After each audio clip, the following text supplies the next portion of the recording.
hat heute Nacht zum ersten Mal auf unserem eigenen Territorium auch mit der regulären Soldaten geschossen. Seit 5:45 Uhr wird jetzt zurückgeschossen.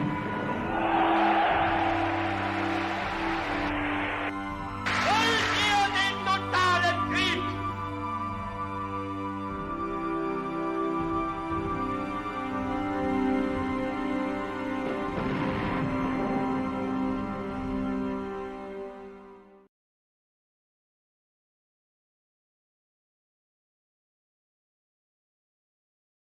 Um zu verstehen, warum alles so passierte, wie es passierte, gehen wir weit zurück. Wir beginnen nicht 1933, sondern viel früher. Um 1740 beginnt Friedrich II., später Friedrich der Große genannt, und zwar nicht, weil er den Preußen die Kartoffel brachte, sondern weil er alle seine Kriege gewann. Aus diesen Siegen entstand ein Glaube an die Unbesiegbarkeit des preußischen Militärs. Viele Menschen hielten den Erfolg der Armee für ein Zeichen göttlicher Gunst. Wer so oft siegt, muss das Recht und Gott auf seiner Seite haben. Hier beginnt auch die Geschichte unseres Karl Schmidt, Synonym für den gewöhnlichen deutschen Bürger und Soldaten jener Zeit. Otto von Bismarck einte bereits ab 1862 die vielen deutschen Staaten unter preußischer Führung und festigte diesen Glauben an Stärke und Gehorsam. Das neue Kaiserreich setzte auf militärische Macht und Nationalstolz. Vorbilder waren Generäle wie Helmuth von Moltke der Ältere, später Paul von Hindenburg und sein erster Generalquartiermeister Erich Ludendorff.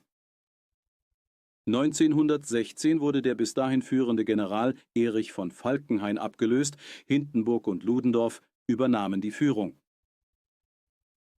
Der Erste Weltkrieg endete 1918 mit der Niederlage.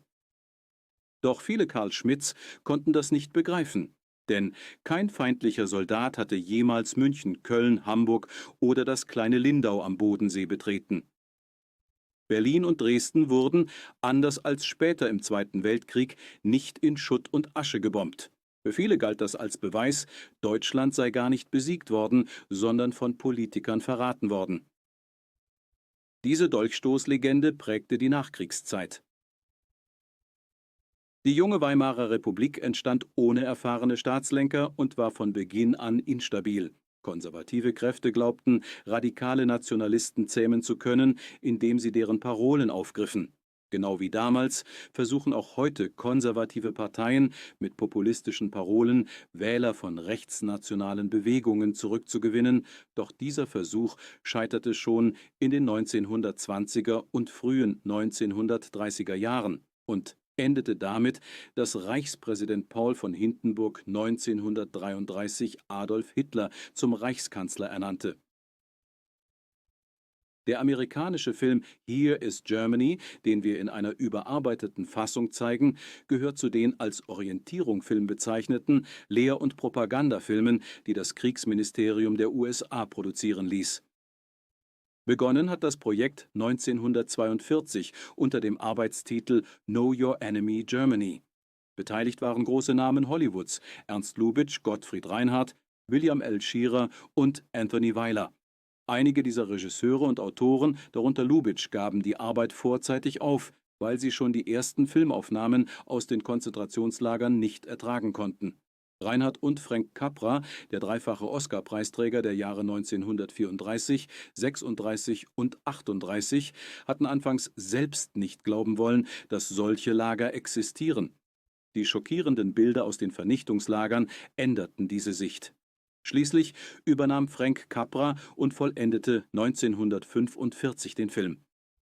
Er ist eines der prägenden amerikanischen Zeitdokumente der Kriegs- und unmittelbaren Nachkriegszeit.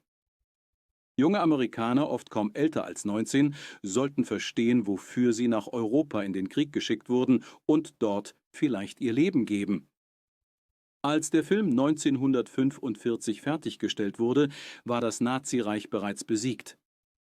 Nun sollten sich die alliierten Soldaten bewusst werden, warum dieser Krieg geführt wurde und wie tief Militarismus und Nationalismus in Deutschland verwurzelt waren. Und wie sehr Nationalismus bis heute noch vorhanden ist. Heute sehen wir erneut, wie gefährlich Nationalismus für unsere Gesellschaft ist. Was einst in Krieg und Zerstörung mündete, beginnt oft mit neuen Gesichtern und alten Parolen. Bleiben wir wachsam, damit sich Geschichte nicht wiederholt.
This was Germany, a beautiful country.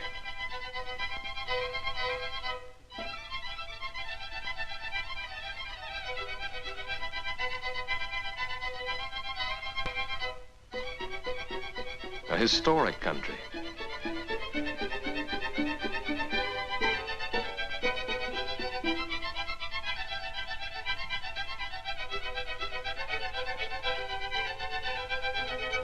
A prosperous country.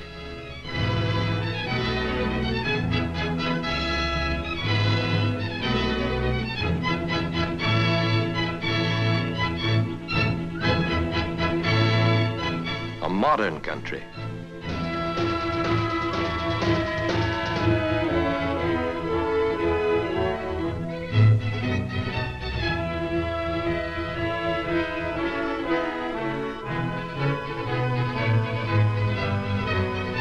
The German people, a clean and tidy people.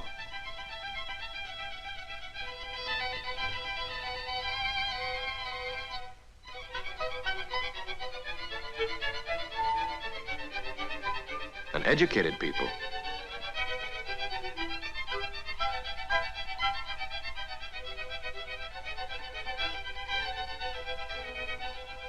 A musical people.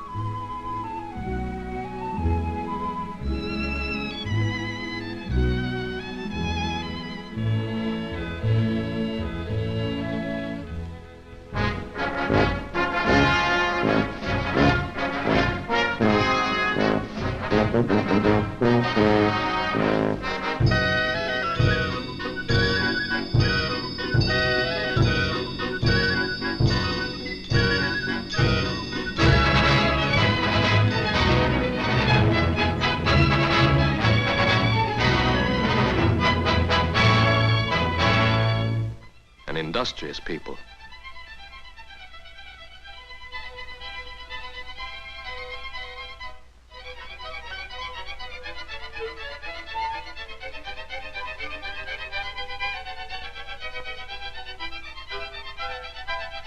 These people look all right. The mailman, the farmer, the cop. They all look pretty much like the folks back home. Holding down jobs, raising families, enjoying life. They certainly look like the kind of people we can understand. Or can we? A quiet, decent people who prepared 20 years to bring war into the world? A religious people who burn churches, imprison ministers, persecute the faithful? A kindly people who accept blood purges, pogroms, concentration camps? A gentle people who torture, starve, exterminate? These were men. They died in German concentration camps.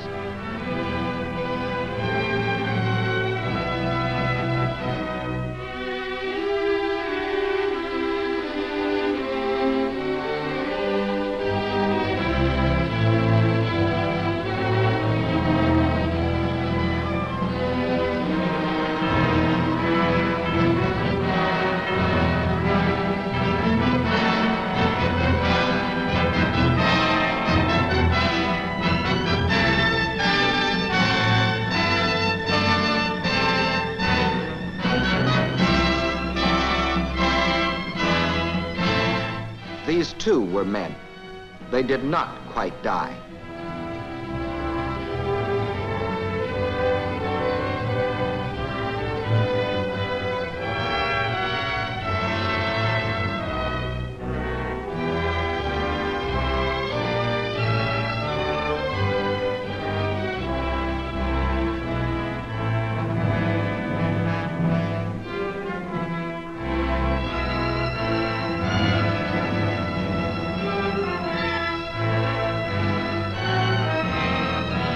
These bones were men, women, and children sent to be exterminated in a German death factory. This is a scientifically designed gas chamber.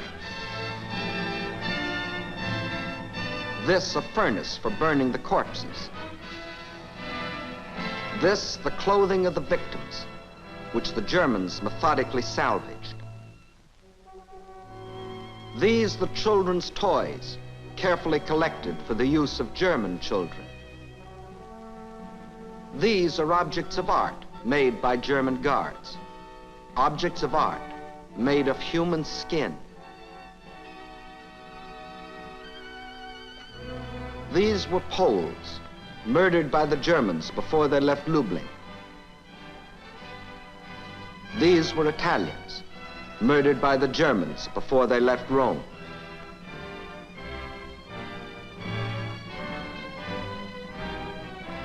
These were Belgians, murdered by the Germans before they left Vendée.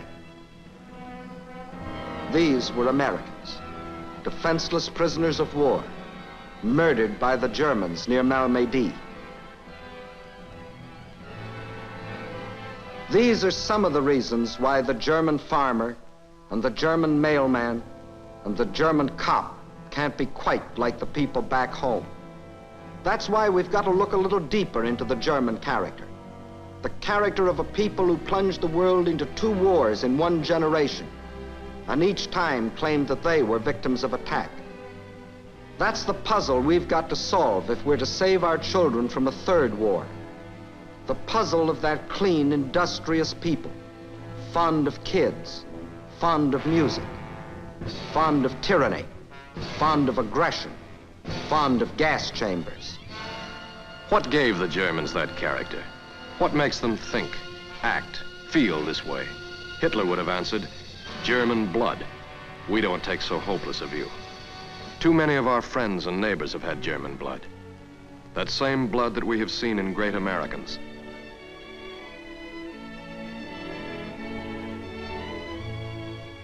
For what makes an American is not any special, precious sort of blood, but the tradition we have inherited. It's tradition, not blood, that patterns the way we think and act and feel. Our ancestors came here to escape tyranny.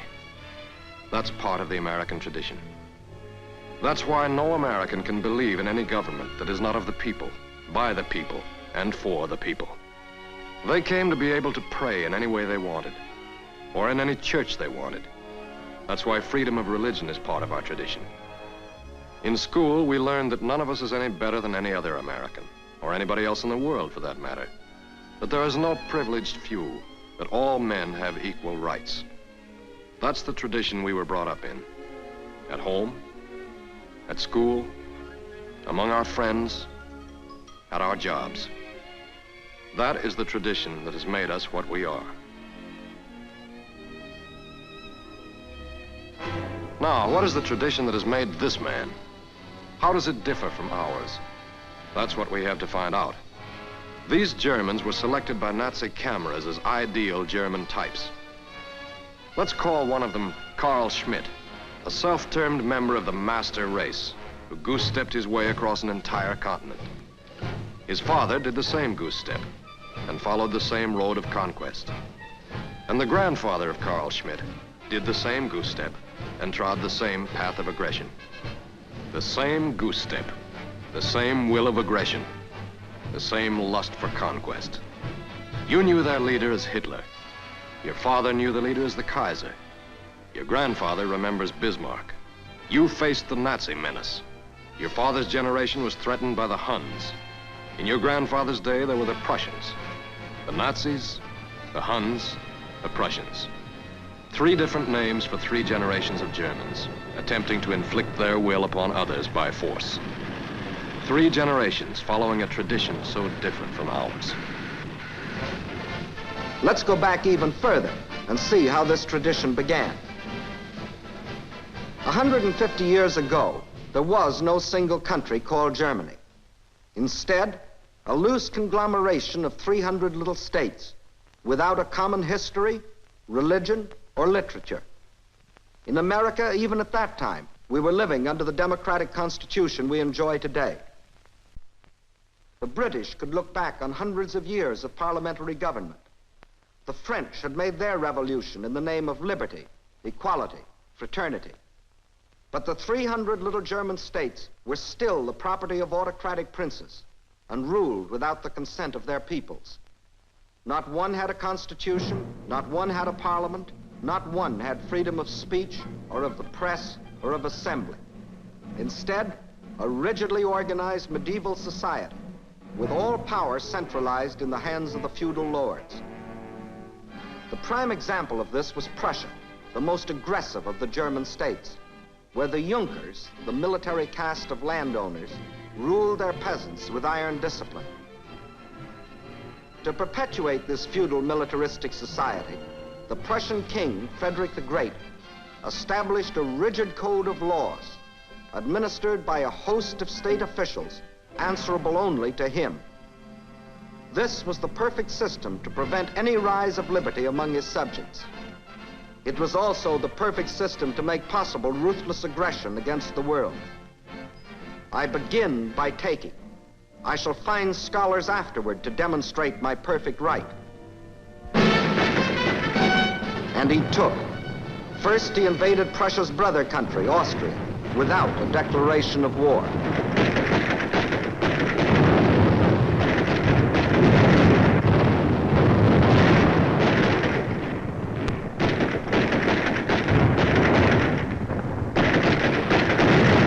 Result, victory.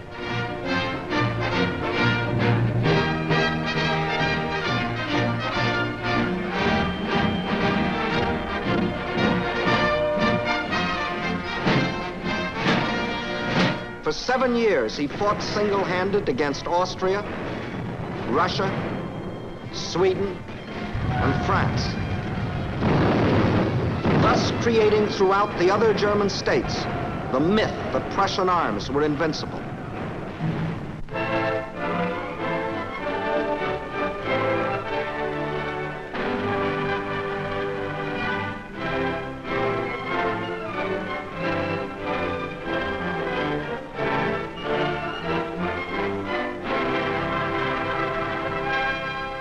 In 1786, Friedrich died, but Friedrich's state and Friedrich's dream of conquest lived on, nurtured and developed by the Prussian militarists, who regarded each war as only one campaign in an unending war for Prussian supremacy in Europe.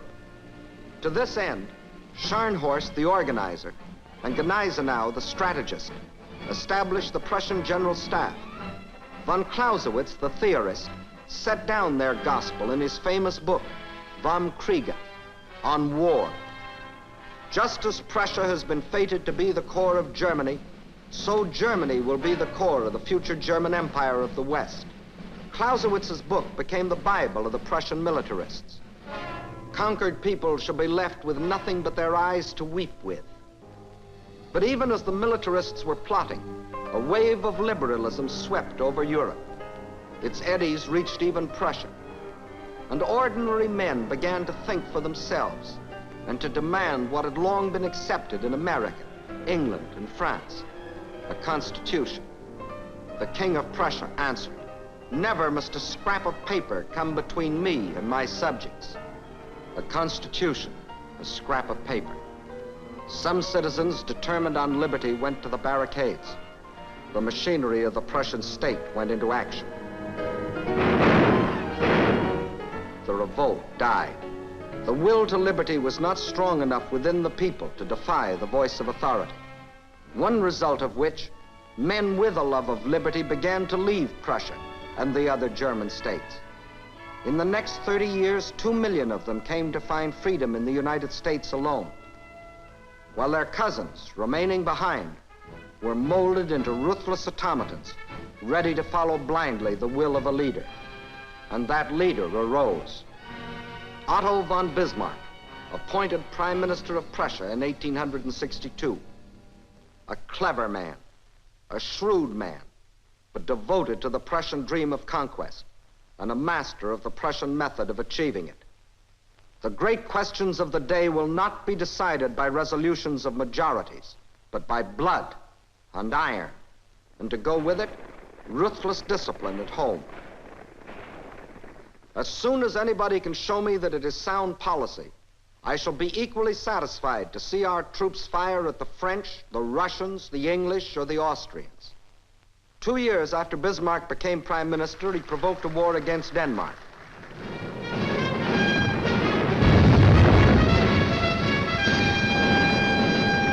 The result? Victory.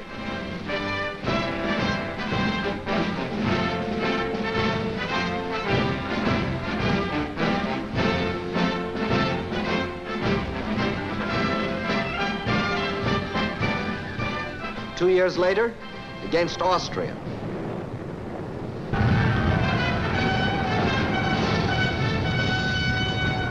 Result, another victory.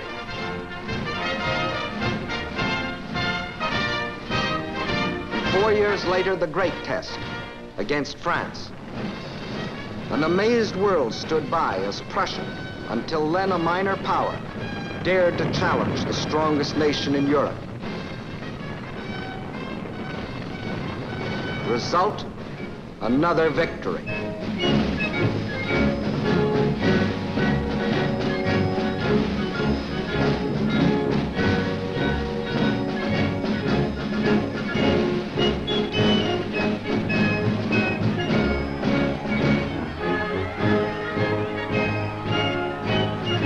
This was the moment of triumph that changed the history of the world. The Prussian dream of conquest was no longer a dream. The German princes saw the Prussian eagle soaring triumphant in the European sky. Now they clambered on the bandwagon and united under Prussian leadership to form the German Empire. And in the Hall of Mirrors in Versailles, heart of defeated France, Bismarck saw his Prussian king crowned German emperor, absolute monarch of a new empire, founded on blood, iron, and conquest. Its symbol, Victoria, emblem of victory. Not the Liberty Bell, not the Magna Carta, not Liberté, Égalité, Fraternité, not any symbol of freedom, but Victoria, the symbol of conquest. Thus, Prussia had created Germany, and the myth of Prussian superiority had become the myth of the master race. And if the Carl Schmitt of that generation had any worries about the liberties that had been denied him, they were now forgotten. In this moment of triumph, just to be a German was enough. In the newly created Reich, industry flourished as never before. The merchant fleet grew larger every day. German harbors were jammed with commerce, and German stomachs filled with beer and sausage. Germany had achieved unity, become rich. No other country threatened her. The world hoped for a peaceful, good neighbor. But the world had forgotten the Prussian tradition that Germany had inherited. A tradition not of peace and friendship, but of war and conquest.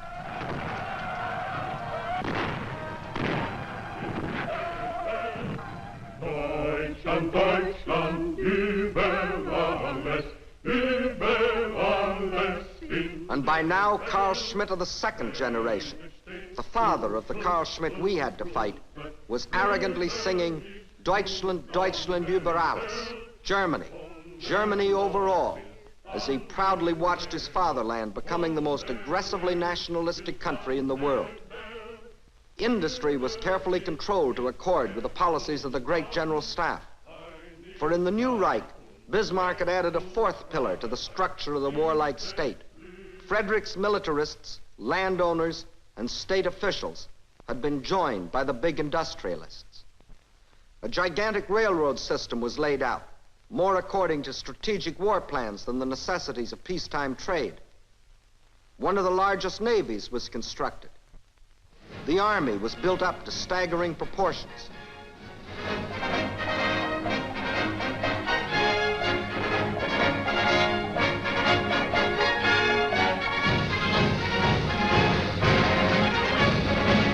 And the German officer was the idol of the nation, the personification of German ambition.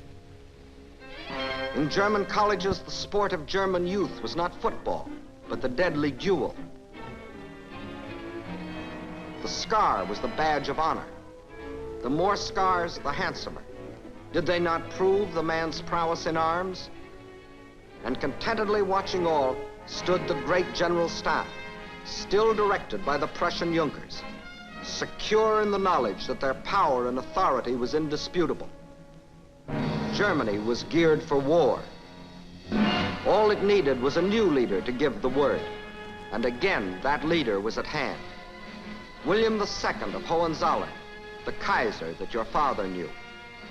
Not a shrewd, clever cynic like Bismarck, but a vain and arrogant braggart, yet a leader in the German tradition. We Germans like to bear arms, and we like the game of war.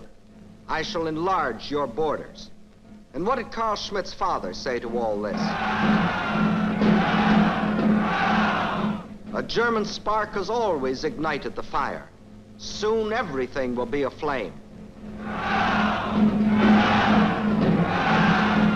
Through one international crisis after the other, the Kaiser rattled his sword, loudly demanding Germany's place in the sun. In vain, the other powers proposed an international agreement for general disarmament. But disarmament didn't suit the plans of the German militarists, landowners, state officials, or industrialists. They wanted their own way, and their own way meant war. War, therefore, was inevitable. It only needed an incident.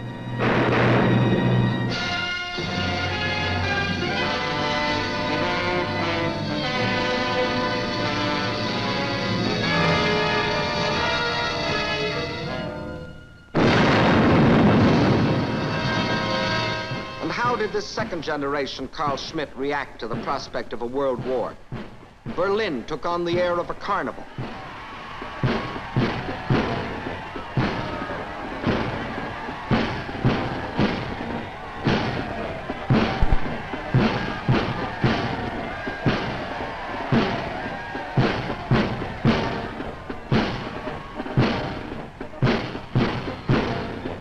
Blindly, joyfully, the people cheered the Kaiser, eager to follow a leader on the renewed march to conquest. Thus, in August of 1914, Carl Schmitt of the second generation, indoctrinated with 150 years of Prussian tradition, marched off to set the world aflame.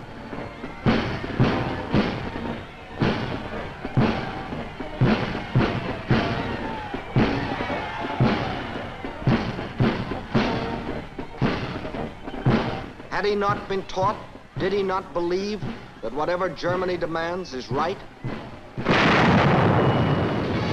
Even when he marched through Belgium, dismissing a solemn neutrality pact as a scrap of paper. Even when German scientists developed poison gases in violation of international agreements which Germany had solemnly signed. Even when, in violation of all the agreed codes of war, German U-boats deliberately sent to the bottom unarmed merchant ships without warning. Thus, what his father had done to France, to Denmark, to Austria, this second generation Carl Schmitt attempted to do to the world. Our own President Wilson said, "I was, for a little while, unable to believe that such things would in fact be done by any government that had subscribed to the human practices of civilized nations."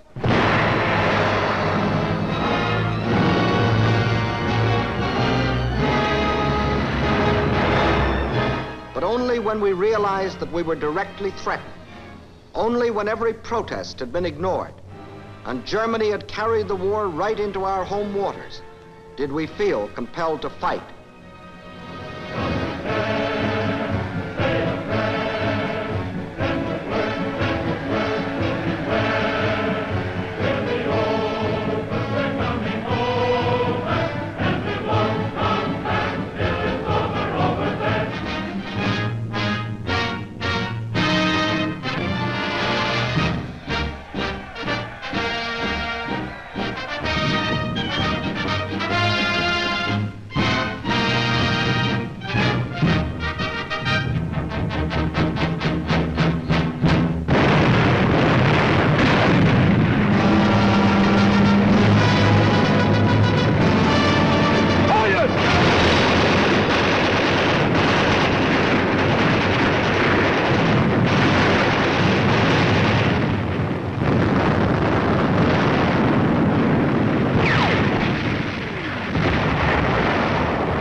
Finally, under the combined attack of the Allies, the German army started to crumble, to fall back, to run from battle.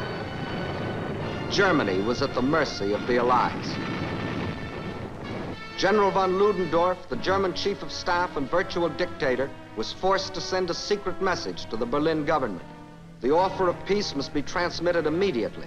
The army cannot wait another 48 hours. The Allies could grant the armistice or fight on to unconditional surrender. Georges Clemenceau, the wartime French leader, urged that the Allies should march triumphant into Berlin. Our own General Pershing said, "Complete victory can only be obtained by continuing the war until we force unconditional surrender." But the world would not listen. So golden was the thought of peace that the armistice was granted. We celebrated.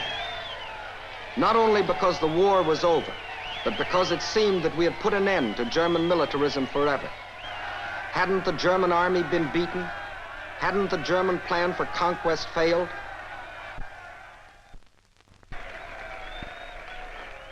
Hadn't the Kaiser had to run away to Holland?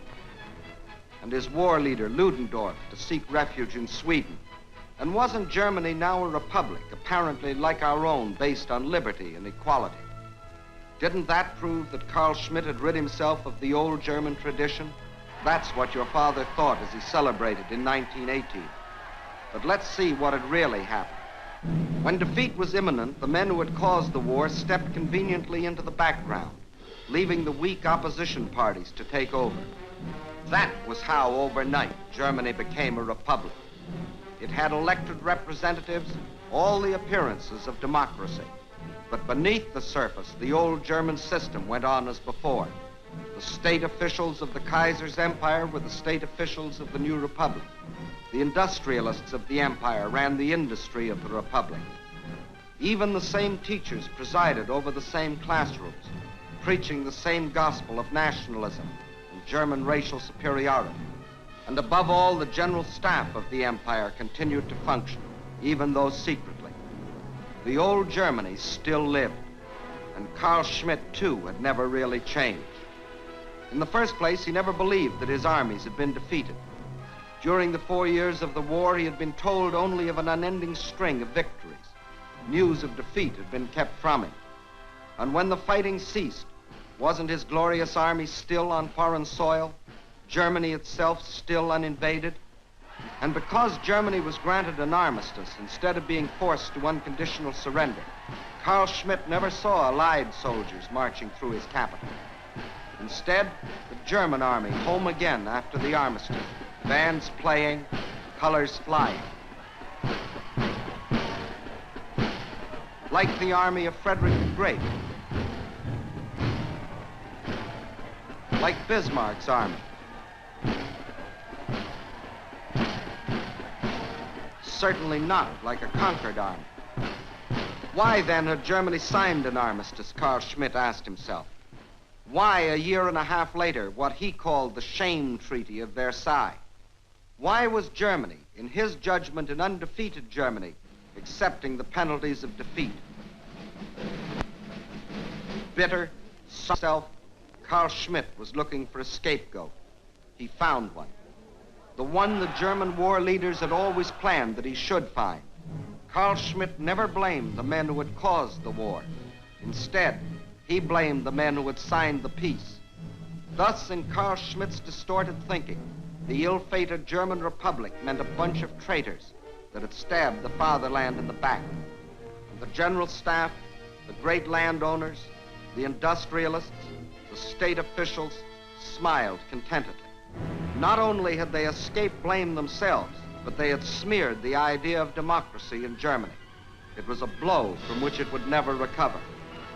Carl Schmitt would go back to the old tradition, the tradition of Friedrich and Bismarck and the Kaiser, the tradition of militarism and war.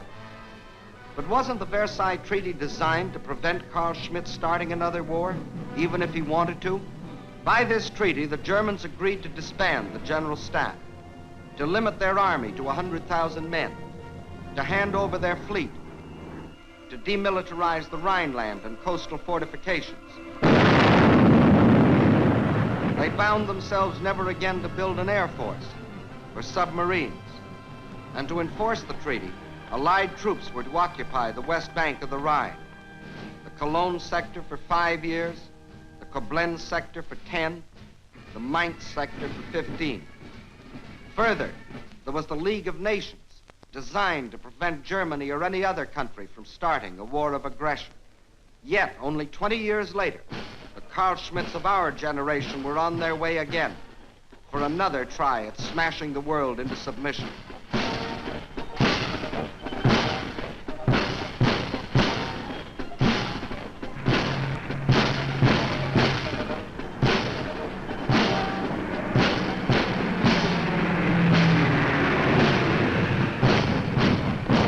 How was Carl Schmitt able to rearm so quickly? Like every other country after the last war, Germany faced hard times. But in Germany, careful manipulation made its results much worse for the millions of Carl Schmitts. Inflation made clever financiers rich and canceled the huge debts of the big landowners. It broke Carl Schmitt. Then came the Depression. That cost him his job. So hunger was added to his resentment and bitterness. This was the moment for which the unholy quartet had waited. Now the militarists, the landowners, the state officials, the industrialists emerged from their self-sought obscurity. Their plans were ready. Now they went to work. "What is the cause of your troubles?" shouted Schacht of the Reichsbank. "The Treaty of Versailles." "Who signed the treaty?" asked the reactionary newspapers. "The Democrats." "And why are you starving?" said Krupp, the munitions king. "To pay for reparations." "Who started the war?" said the Crown Prince. "The French." "Who lost the war?" asked Hindenburg. "The Democrats, the Communists, the traitors." And Carl Schmitt listened. He was hearing the story he wanted to hear. He was a victim of a vast conspiracy, he told himself. The world was against him. Once again, he was being taught to hate. Once again, he was thirsting for revenge. And revenge was possible because the world allowed him to tear up the Versailles Treaty, clause by clause.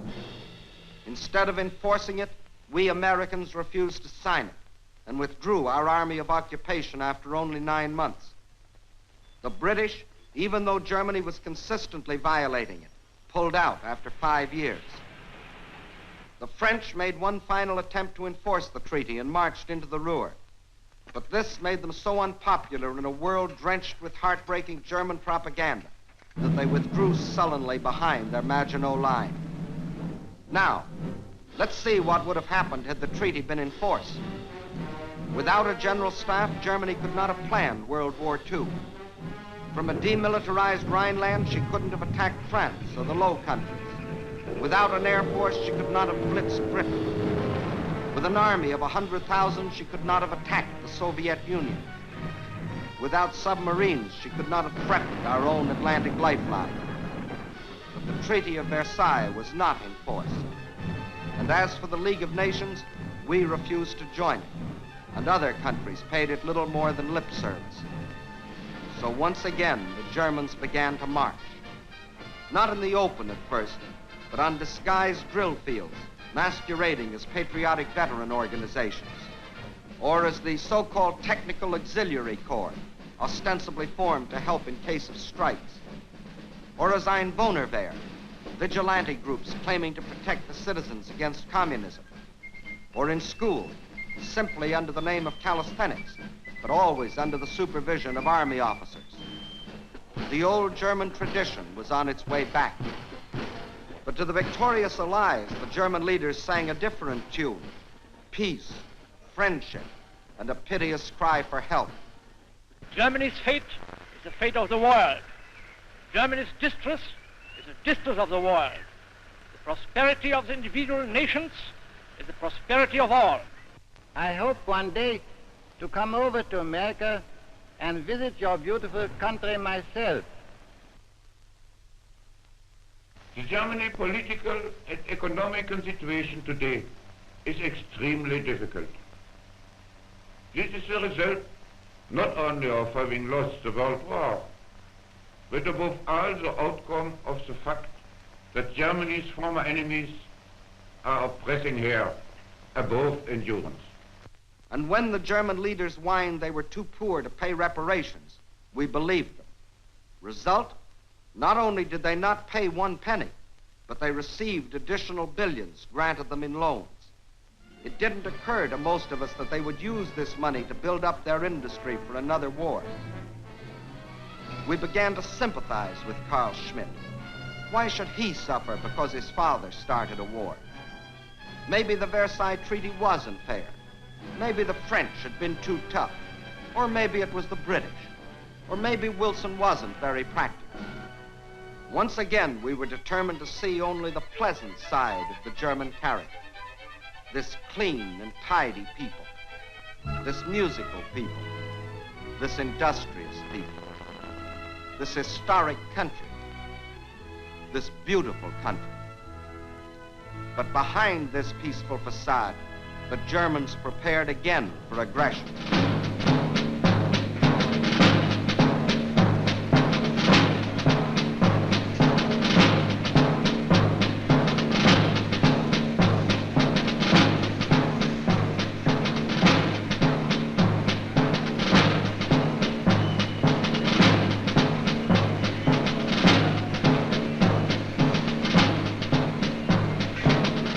Germany began to rearm.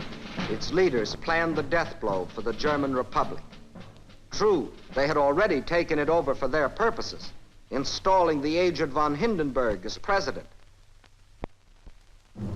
But it was still in structure a democracy, and that meant liberals and unions and free speech and a free opposition. And the German leaders knew, as Friedrich and Bismarck and the Kaiser had known, that you can't start ruthless aggression abroad without ruthless discipline at home. Therefore, the time had come for the Republic to be eliminated. To achieve this, they needed a tool with which to appeal to the Germans' old passion for superiority and conquest. Not a feudal monarch this time like Friedrich, nor an aristocratic landowner like Bismarck, nor an emperor like the Kaiser, but an ex-corporal of the German army, with a fanatic gleam in his eye and the power to arouse a mob. Preaching the same old doctrine as his predecessors. The old doctrine that had never failed to arouse the German people. Himself jobless, uneducated, cowardly, resentful, Hitler gathered around him misfits like himself. People obsessed with grievances, real or imaginary. People who weren't as prominent as they thought they should be. People with inferiority complexes who wanted to shout with a crowd. People who wanted power but were too lazy to work for it. Sheep anxious to be led. Dope addicts. Perverts. Bullies. Cranks. Unfortunately, those Germans who were liberally minded regarded Hitler as either a joke or a nuisance. But the German nationalists well knew his possibilities. They knew that he was capable of administering the death blow to the German Republic, of forging the German people into a single mold. Backed by the militarists who saw in him their chance to build a mighty war machine, backed by the monarchists who saw in him their chance to restore the Hohenzollerns to the throne, backed by big business who saw in him their chance at economic domination of the world, backed by thousands of ordinary Germans who saw in him their chance to strut as conquerors across the world. With the backing of all these groups, Hitler soared ahead, skillfully appealing to the German tradition, the old cry of the master race. The Nazis promised all things to all men. To the workers, they promised higher wages. To the employers, lower wages. To the tenants, they promised lower rents. To the landlords, higher rents. To the farmer, higher prices. To the consumer, lower prices. But most of all, they promised revenge on the world, that Germany would become its most powerful empire. Hitler knew his audience, and by 1933, the Nazis received more votes than any other political party, and von Hindenburg installed Hitler as its leader, as German Chancellor. This was the death blow the nationalists had planned. From that moment, the German Republic was dead. 4 weeks later, the Nazis set fire to the Reichstag and screamed that the crime had been committed by the communists. Using this as an excuse, Hitler declared a state of emergency and assumed dictatorial powers. From this, it was only a step to the abolition of all political parties. In the new Reichstag, there was only one party, Hitler's party. In the new Reichstag, there was no debate. The deputies were stooges who applauded, got paid, went home. Trade unions were abolished. Instead, the German Labor Front, to discipline the workers and teach them what to think. Music, literature, all outlawed or destroyed, unless it supported what the German leaders were trying to sell. Scientists, physicians, their professions were banned to them unless they supported the Nazi ideology. Bismarck had added the industrialist as the fourth pillar of the warlike state. Hitler added a fifth, the professional gangsters, armed thugs to enforce his decrees. And as the German officer had been the ideal of the Kaiser's Germany, the stormtrooper became the idol of Hitler's. Persecution was on the march. Freedom of speech? Now that meant the concentration camp, torture, death. Freedom of religion? Riots and church burnings. Freedom of opinion? The executioner and his axe. Freedom of the press? The Gestapo took care of that. Now Carl Schmitt could be indoctrinated like his father and his grandfather before him. But this time, even more thoroughly, more efficiently, with all the resources of science and the modern state. The German press became a Nazi press. The German airwaves open only to Nazi voices. Nazi papers, Nazi books, Nazi pamphlets. These were all the people could read. Nazi speeches, Nazi dramas, Nazi music. These were all the people could hear. The art of Germany, the sculpture, the paintings, the drama, all regimented to serve one purpose, the indoctrination of Carl Schmitt. One voice only must be heard by Carl Schmitt. One voice from the cradle to the grave. The voice of Hitler. Hitler. Hitler. Scores of microphones and cameras were used to photograph Hitler and record his voice so that all of Germany and others throughout the world could receive his message of hate and hypocrisy. So Hitler was photographed from the front, from the back, from the right, from the left, from every angle. Hitler, Hitler, Hitler. Hitler sobbing, Hitler smiling, Hitler shouting, Hitler working his people into a frenzy.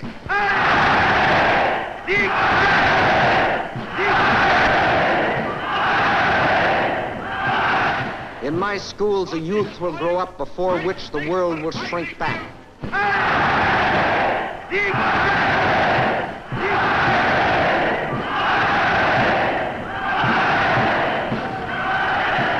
There must be no tenderness in youth. I want to see in their eyes the gleam of the beast of prey.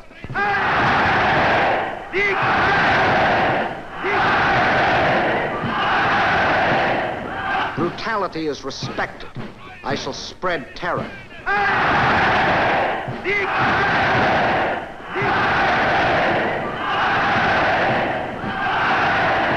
Today, Germany. Tomorrow, the world.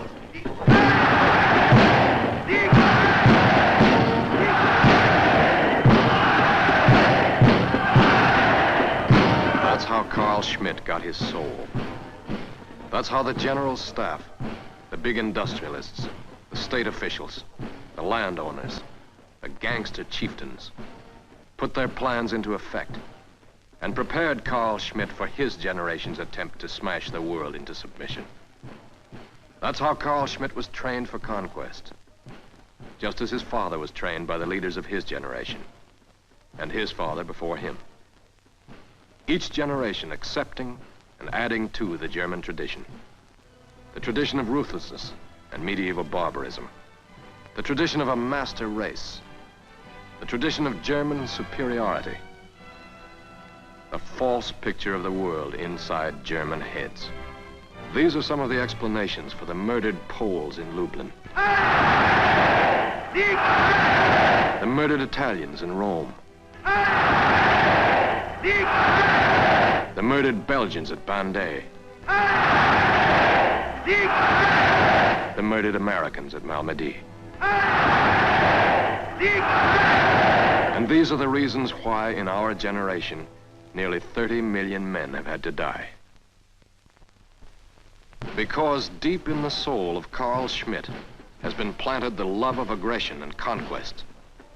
And unless that passion is uprooted, 10, 20, or 100 years hence, a new generation of Germans will find a new leader who will show them the way. How shall that be prevented?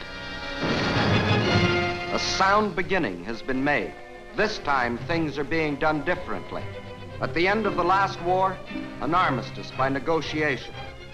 This time, unconditional surrender. Today, Carl Schmitt knows beyond the shadow of a doubt that he was defeated. At the end of the last war, German armies parading through Berlin. This time,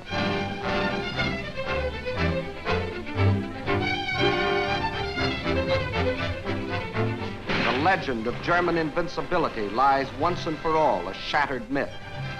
After the last war, the German General Staff continued to function. Today, not only the General Staff, but the entire German Officers' Corps will be dissolved, and they will be forever prevented from plotting another German attempt at world conquest. After the last war, German industry was unimpaired. Today, much of it lies in ruins, and such undamaged industrial plants as are permitted to operate will operate under Allied control.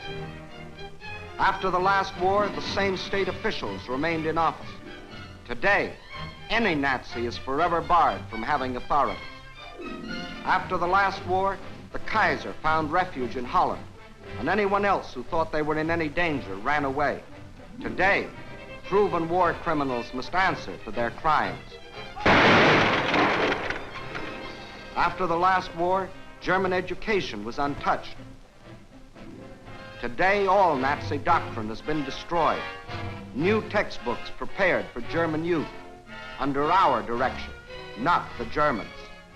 After the last war, this small area of Germany was occupied.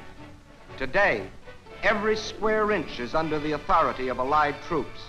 At the end of the last war, this was the government of Germany. Today, this is the government. We have come to Germany not as liberators, but as conquerors. And this time we shall remain for 10 years, for 20, if necessary, forever. Carl Schmitt himself will determine how long. For we shall not leave until Carl Schmitt has come to realize that he himself is responsible for not only the past, but the future. We have rid him of Hitler and the General Staff and Nazism and militarism. But we have not rid him of Friedrich and Bismarck and the Kaiser, of his history and his tradition. That he must do for himself. Until he does, he is still a potential enemy of civilization. Only when he does can he take his place in the society of man. Then and then only will the German farmer, the German mailman, the German cop be like the folks back home. Then and then only can beautiful Germany, industrious Germany, cultured Germany join the peaceful nations of the world.